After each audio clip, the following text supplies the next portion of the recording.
Welcome to 100 Huntley Street, Canada's home for hope. And you know I like to start the show with a question for Joe.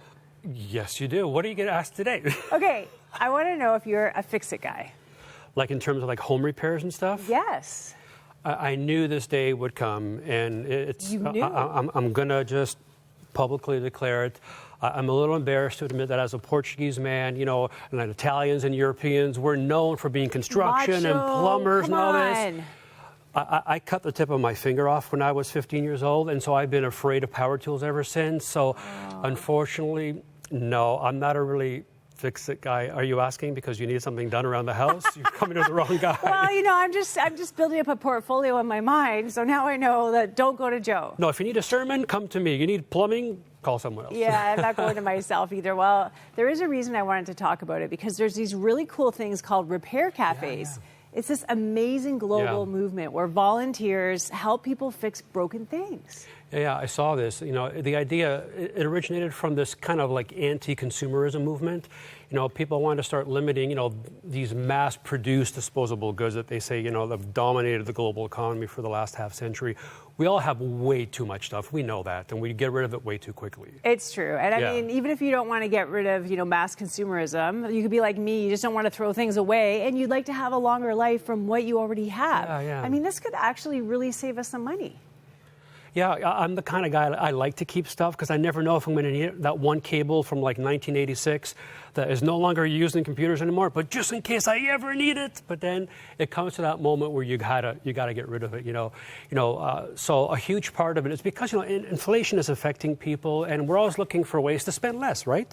And did you know that this movement actually started in the Netherlands, way back in Holland in 2009, with just one single event? So that's cool. Yeah, it's really crazy because you think about that one single event. Now it's grown to 4,000 cafes globally, and it fixes 850,000 things a year. Like, that's it a lot just of things. took off. Yes, and I did a quick Google search and found out that there's all kinds of them actually in our area right now. So there's a good chance there could be one near you. You might want to Google repair cafes. Yeah, so check it out. You know, a lot of these cafes, they're run by volunteers, which is really cool. So it makes it financially viable.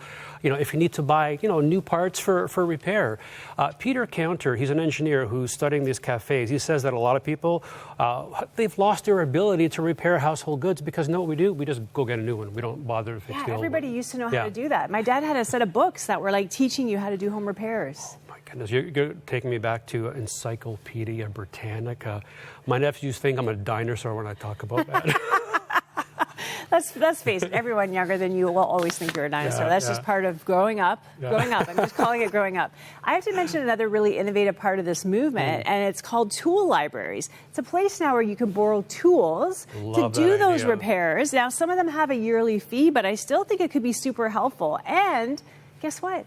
There's some in our area as well. There's a whole world out here, Joe. This is a great idea because, again, I'm not the handy guy, so if I need to do one thing, I'm not going to go spend $200 on one piece and then never use it again. So this is really great. You know, and we got to end this segment with a quote from a guy named Bob Morton. He's 82 years old. He's an ex-IBM electrical engineer, and he says, "I've been blessed to still have a brain." I love that. You know, like he's still in his right mind at that age. And he says it's a chance to do something. And so we want to say thank you to all the people like Bob who are sharing their skills with those of us who are less gifted with fix-it skills. Yes, that generation that knew how to fix things, they can all volunteer and help us people who don't. Okay, well, listen, hopefully you look up repair cafes, tool libraries, but you're also going to love the rest of today's show. We're going to explore the ancient art of communion and find out why it matters much more than the ritual. That's next. This Canada Day, celebrate with 100 Huntley Street. Enjoy uplifting music from royal anthems and inspiring conversations with special guests as we reflect on faith, hope, and our nation. Join us for this special Canada Day celebration.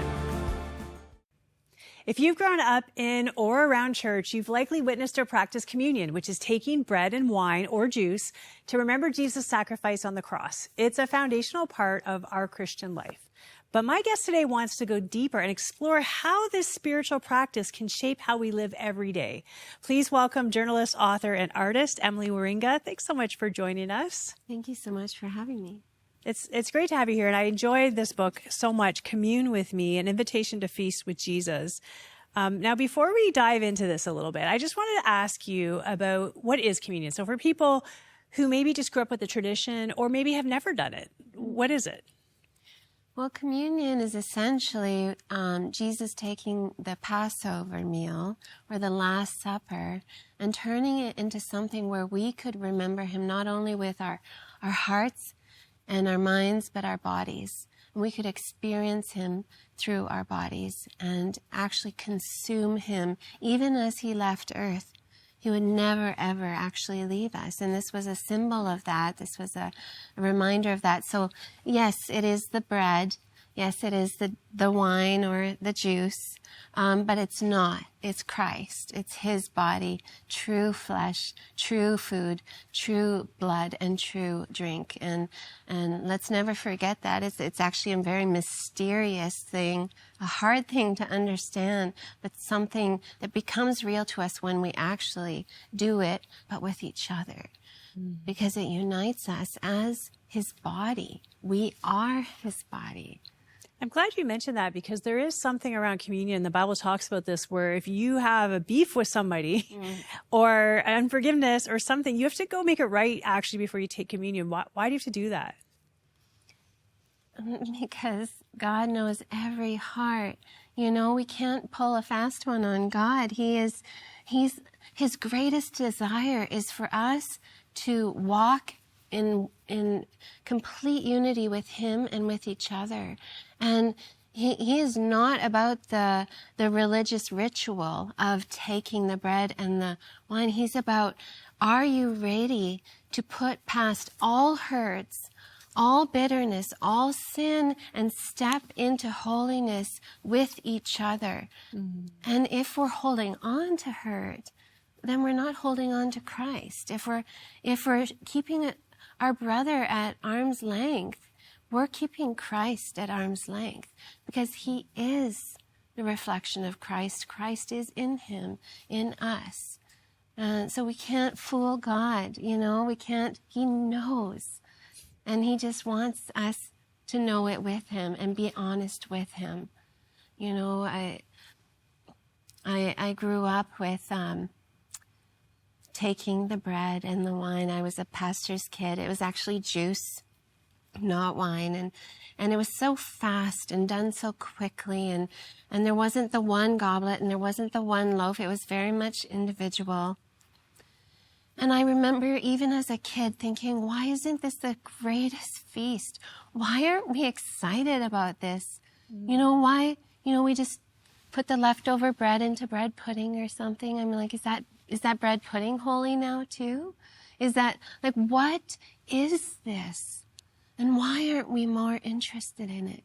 You know, we're consuming Christ, God himself. It's such a gift.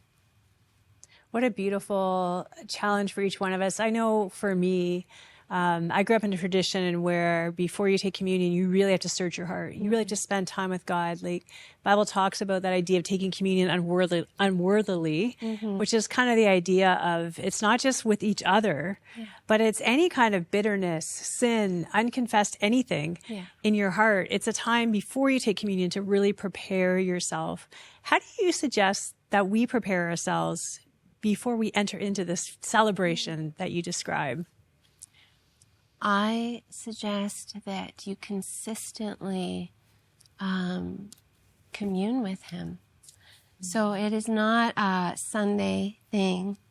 It is a daily thing. And yes, it becomes a meal that we share with our brothers and sisters. But it is also a meal that we share every minute of the day with Jesus. Every minute of the day, he's handing us himself. He's saying, all of me is for you. And will you receive it?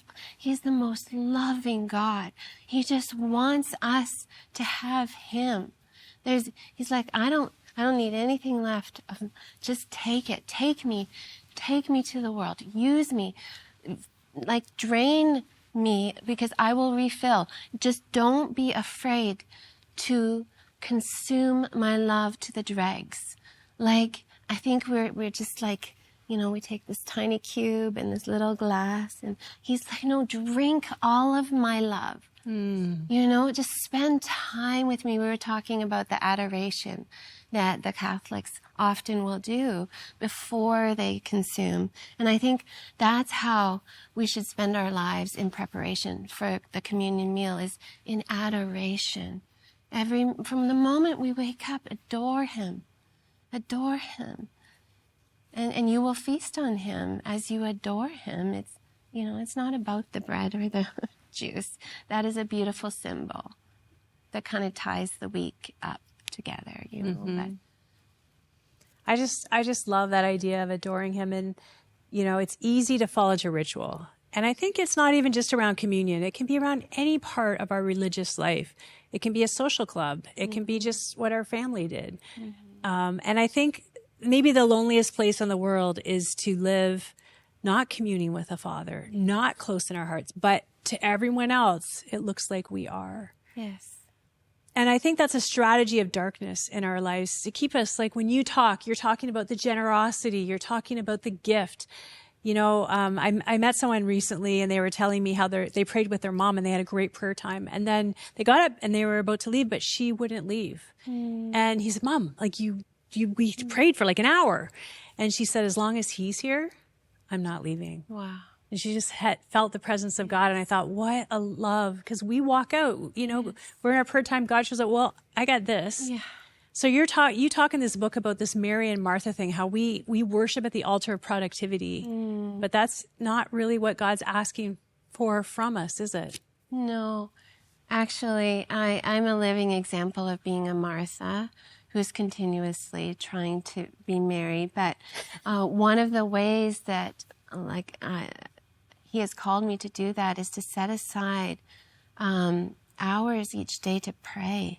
And for someone who thrives on productivity, that is really hard for me. Yeah. But I come into his presence and it's like time just flies because you're sitting with him and he's speaking to you. You know, you can have his word laid out, so you're feasting on his word.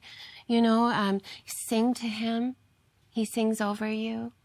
It's like the things that he wants for us are for the best. We think, oh, I got to check off my list. I got to be someone. He's like, you are someone. You're my daughter. That's enough. You know, you think of a father holding his brand new baby and just like the baby's not being productive. The baby is just being a baby, but there's like, you can't take your eyes off that baby. That baby is a miracle. You're like, wow. And that is how God is with us. He's like, why do you want to, you know, go leave? Like, you're enough. You're all that you need to be. He adores us even as we adore him. Oh, I love that. And I think probably we need to communicate that a lot better as the church, because we see the stuff that we all have, you know, sometimes, and we forget to look at people through his eyes, because he always saw something in the people that culture rejected. Yes. He always saw something in the people that culture judged. And, you know, that brokenness that we all live with is one of the reasons we build those walls, because we're like, I'm not worthy. And if you figure that out, like as if he doesn't know, if you figure that out, we're all in trouble. Right. But you actually say, just like the bread was broken, those broken places in us can actually heal other people. Yes. So how does that work? Oh, well, you know, we have a choice when we're broken. When pain comes in, we have a choice to try to just hold on to that and, or to let it go. It is the hardest thing to let it go. But when we let it go, we make space for him to come, and it's like he's like the glue, you know, it's like he fills in those broken places. You know, there's that pottery, is it Japanese, where they on purpose, they glue it so that all the broken pieces are still seen. Yes. And the brokenness is the beauty, because that's where you see Christ. In his comfort that he has brought you, you can comfort others. You know, if you've gone through a miscarriage and you have not clung to the bitterness or the anger, Christ himself comes in You bear him. You give birth to him and his spirit, and then you can offer that comfort, that healing to someone who has gone through a miscarriage. Yeah. It is all, you see how we're the body and how everything that happens to me is intended to help you and to help this person. And we are not alone. And I think that's a symbol of the bread. You know, the brokenness, even when we consume it, we can't keep it. You know, we can't hold on to it. It's meant to be released. It's meant to, like, Christ is meant to be shared. He is meant to, yes, feed us and then feed the world. We can, and it's a continuous, you know, flowing. You say that this communion is not just about communion, it's about commission. Yeah. And I see that in your life, the work you do around the world. Can you just unpack that for us a little bit? How we go from this table and even this ritual to like actually making a difference, wherever God's called us. When you were talking, I was reminded of Mary Magdalene and how she poured out, you know, that expensive perfume on Jesus. And her goal was not to have her story spread around the world. Her goal was to worship him. And in that moment, when the others were jeering her and mocking her, he commissioned her and he said, no, look at what she has done. This will be made known. But she did it exclusively for him. Mm-hmm. And I think the commission will come. You sit at his feet. Yes. It's not our job to figure out our commission, our calling. God will give that to us, and we will walk with him in it. Our job is to sit at his feet, to adore him, to worship him, to break our alabaster jar, whatever that looks like, to give him our best. And what he does with that is up to him. Mm-hmm. But as long as we're not holding on, he will use whatever we have to minister to the world. I love that so much because our culture worships success and how our culture defines it. God worships success.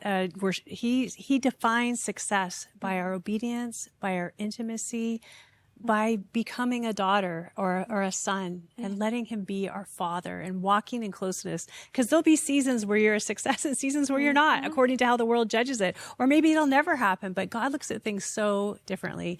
You've encouraged us so much. We could just keep going and going and going. But thank you so much. The book is Commune with Me, an invitation to feast with Jesus. And hey, if this landed with you and you were listening going, nobody in the room even with me right now knows that my heart is distant from God, that I've let a wall come and I haven't had what Emily describes, or maybe you've never had what Emily describes. It's not just for her.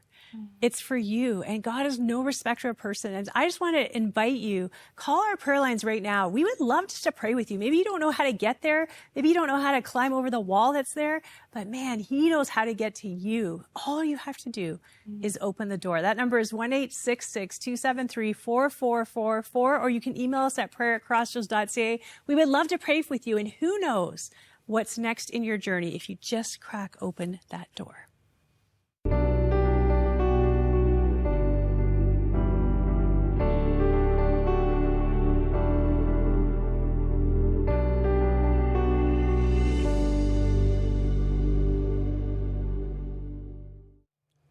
You know, there was so much beautiful ministry in that conversation. And we know that when we go back to the scriptures, that communion is instituted by Jesus at that final Passover, that final supper with his disciples. And what it does is it reminds us of what Jesus has done for us. And so maybe you're watching today and you've heard about Christianity, maybe you've seen a passion play at Easter, but you've never made that commitment.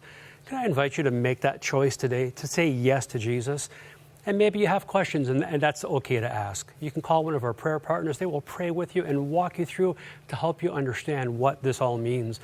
And you can call 1-866-273-4444, and someone will pray with you. You know, friends, one of my favorite Bible heroes is a guy called Moses. I love Moses because he's so human.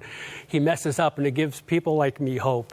You know, he starts off as a prince of Egypt. He has everything, and then he's got to flee for his life, and he ends up watching sheep in the wilderness for 40 years. I mean, what a downgrade in careers. And then he has this encounter with God, and he obeys God, and he leads his people out of slavery and brings them to the very edge of the promised land. I mean, what a story. I don't know about you, but I want to know more.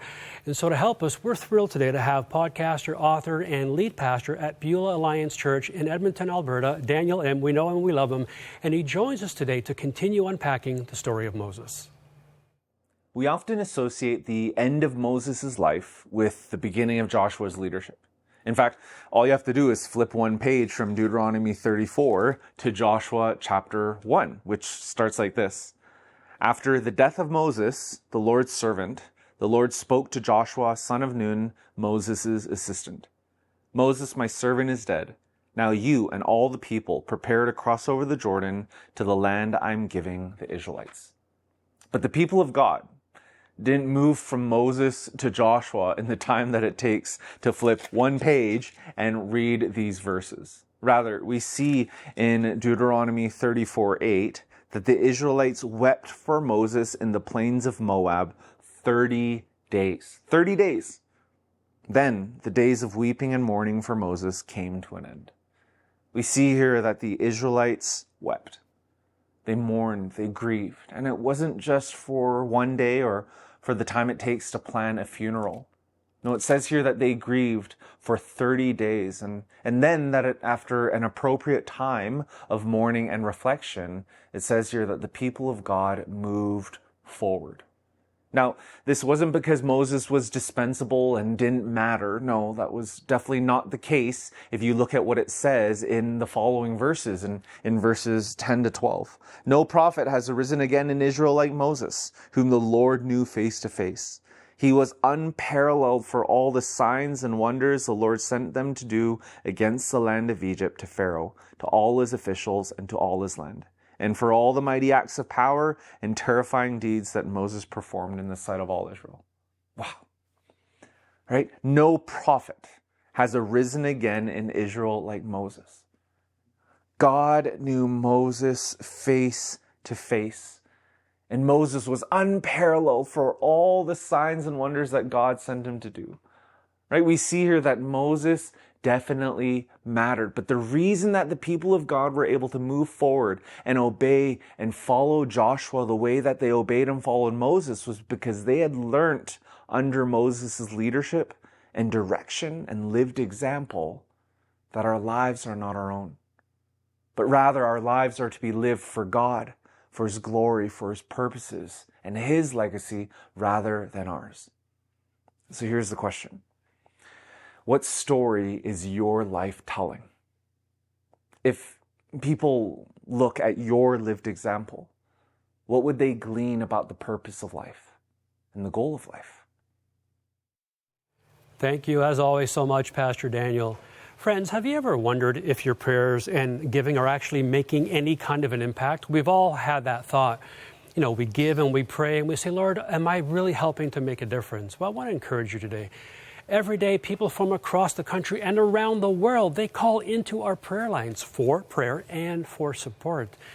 And the one thing that we hear over and over and over again is this: I don't know what I would have done if those prayer lines weren't here. Somebody we're calling Ezra, he called the prayer lines and he said, my life, had been challenging lately, grieving a miscarriage, having car issues that were regularly interfering with job interviews and so many other things all at the same time. And if it weren't for the prayer line, I'd probably still be blaming God for those challenges. But you have helped me grow in my faith and focus on worshiping God in the midst of challenges. Thank you for helping me to pray when I didn't know how to pray for myself. And Glenn called in and he said that he'd been suffering from depression for 12 years. And he called the prayer lines many times asking for healing. And now Glenn says that he's rejoicing as he's been set free from depression and is full of joy. And he feels a calling to help other people who are struggling. This is what you are helping us do. In fact, let me give you some quick stats here.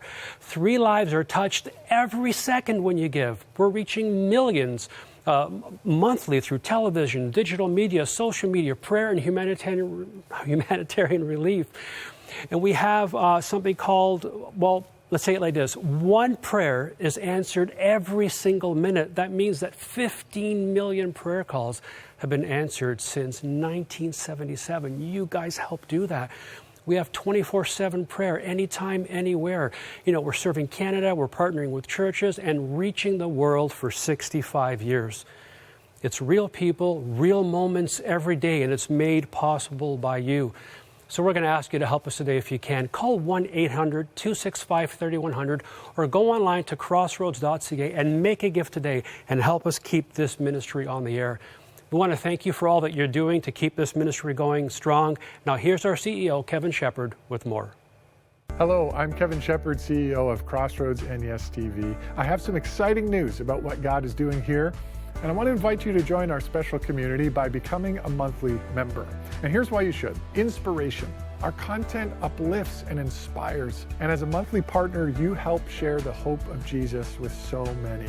Impact. Crossroads is more than media. We provide 1,300 prayer interactions daily, offering comfort and biblical resources. And your membership makes an eternal impact. Global missions. We respond to disasters and partner with NGOs for relief and rebuilding. By joining, you care for those in need. As a Crossroads member, you join like-minded community. You get exclusive content, friendly support. You can attend member events and stay informed. Becoming a member is simple. Choose your monthly level and payment method, and we hope you would join us, make a life-changing difference in people's lives today. Thank you for your commitment to our shared vision. Join Crossroads in prayer for our nation of Canada. Together, let's invite God to ignite hope and renew lives coast to coast. Our prayer guide will equip you, your family, and your church. Get your free resource now at crossroads.ca. Well, you know, what a good reminder to pray for Canada, because Canada Day is tomorrow. We're probably going to pray on the show, I would think. And, you know, the thing is, it's weird this week, right? It's on a Wednesday. So it's like you can't really do the long weekend. A lot of people I know are taking like Monday, Tuesday, what do they do? Thursday, Friday. I'm working every day. I didn't really plan that very well. Yeah, well, no matter when you're able to celebrate it, you know, the key is, pray for Canada. You know, remember, the World Cup is still going on. The nations are here, and people from all over the planet have come to celebrate and to play. And we've talked about this earlier when we were covering some of the World Cup, how wouldn't it be cool, maybe your country that, you know, your nationality isn't in the tournament, but you could have, you know, a party anyways. And let's say there's a country from, I don't know, pick a country that's in the World Cup. Well, yeah, you're asking me. Okay. Let's say Kenya. Kenya's got to be in the World Cup. No? They're not. But let's say Portugal, but you're not Portuguese, because by faith they're still here. Man. That's okay. It was a good guess. That's all right. Maybe that's prophetic for next World Cup. Okay, they're going to be there. Come on. But so let's say, okay, you're not Portuguese, but Portugal's playing, but you have Portuguese friends, and you invite them over, and maybe you can get some of those little custard tarts. Even Tim Hortons sell them now. You can go and get them. And then at halftime say, you know what, we're going to pray for Portugal. We're going to pray for its president. We're going to pray for its people, pray for the community here in Canada. I think it could be a really cool way. How touching would that be for people of that country, or whatever country it is? Like Joe Amaral, who's Portuguese, for example. I think you want me to bring over custard cups and pray for your country. Why not? Earth. What's wrong with that? Right? No, it's a really cool idea, actually. I really love it. And you're right. Whether you're cheering for Canada or someone else, prayer does change things. And we see that all the time here at 100 Huntley Street. And, you know, I want to make sure to remind everybody about tomorrow, too, because Royal Anthem is going to be featured. And we're going to have some great music. We're going to talk about the genesis behind that song, Heal Our Land, which is about praying for Canada. It features our beloved founder, the late David Maines, just talking about his passion for this nation. And I think sometimes we get caught up in the headlines and we forget that God's got a whole plan going on here. He's got a purpose and destiny, not just for us personally, but for the nations of the world. Yeah. And he loves Canada. You know, he does. You and I have the blessing of traveling all around the world, whether it's for this ministry or whatever we're doing. And we get to see a lot of cool places and meet a lot of great people. But I have to say this, and I say this unashamedly, Canada, this is the greatest country in the world.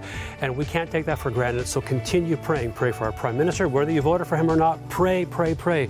Because when we pray, God listens and God responds. Amen? I don't have anything else to say. That was amazing. Amen. Have a great day. Yeah. Have a good. Thank you for your ongoing support of Crossroads, a supporter-funded nonprofit organization and member of the Canadian Centre for Christian Charities. Thanks to faithful people like you, we are able to continue producing 100 Huntley Street. You can write to Crossroads, P.O. Box 5100, Burlington, Ontario, L7R4M2, or visit crossroads.ca to learn more about our programs.